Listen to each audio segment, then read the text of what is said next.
Bumuo na ng Special Investigation Task Force ang pulisya para tutukan ng pananambang kina Iligan City Representative Vicente Belmonte Jr. sa Lagindingan, Misamis Oriental kahapon. 3 ang nasawi sa insidente. Narito ang report.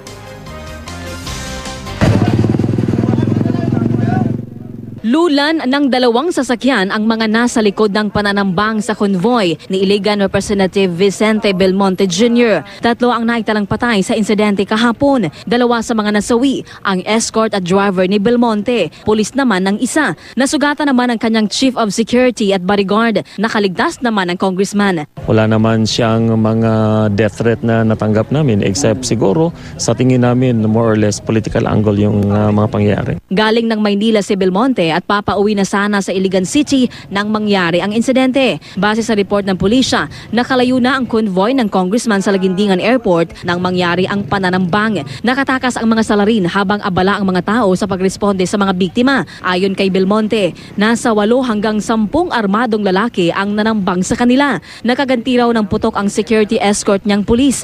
Nakatalo naman ang driver ng congressman na ilayo sa lugar ang congressman. Naitakbo agad sa ospital si Belmonte. Okay naman si congressman, no? Wala naman siyang tama sa katawan niya. Galos lang sa kanyang sa kanyang kamay.